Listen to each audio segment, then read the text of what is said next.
Starting in 1984, a series of disturbing disappearances began occurring around the world. Many attribute them to an unidentified serial killer nicknamed the Tinker Toy Killer that used a mutagenic toxin on their victims, although this remains up for debate. The nickname was given due to unusual toys appearing in the homes of those who disappeared.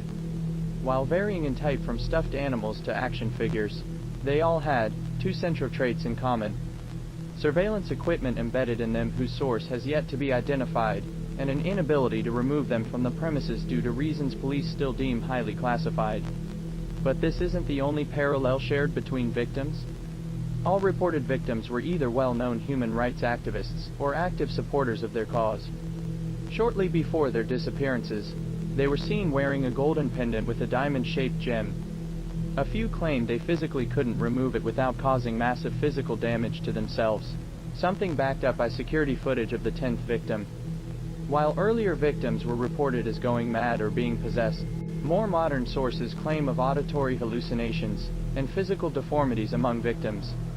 The most notable and credible examples of the Tinker Toy disappearances were the 1st, 5th, 10th, and most recent 19th victim. The first victim was a man named Julian Ravid, an avid gay rights activist.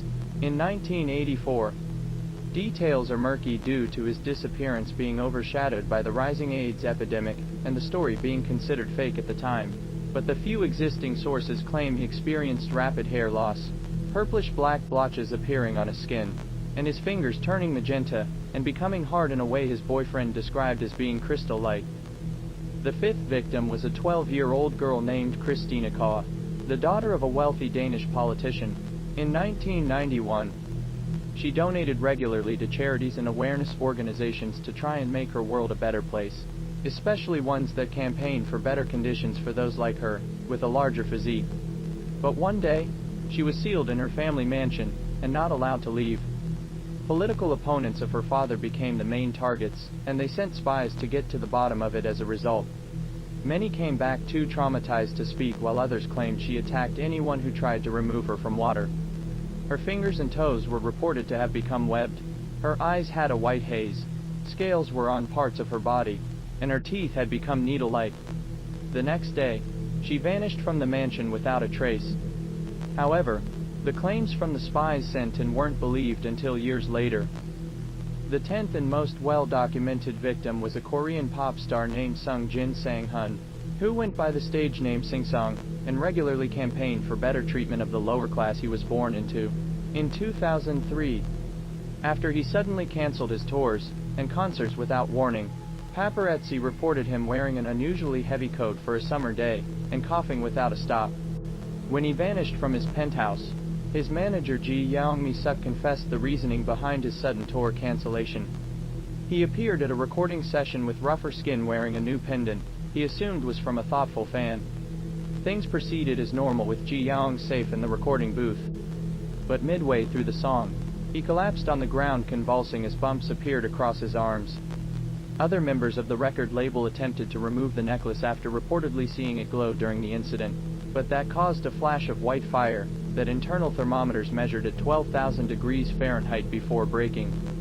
Everyone in the room with Sing Song was either killed or received third-degree burns except for the oddly unburned singer. His symptoms only worsened with the bumps breaking to reveal metal spikes poking from his skin and circular glowing spots appearing on other parts of his body. He eventually recovered from the perceived seizure, but he and Ji Young agreed for him to take a break from performing until the situation was resolved. Security camera footage before the fire flash confirmed these claims, and served as the first piece of concrete deformation evidence ever found. 6 months later, as Ji Young tried to continue his legacy. The most recent victim was a girl named Kendall Roberts, a well-known Montgomery artist, who regularly spoke up for the rights of African Americans like herself through her paintings. In 2017, many consider her transformation to be the most gruesome of them all, as flesh was observed physically dropping from her body as white smoke and fluid poured from her eye sockets.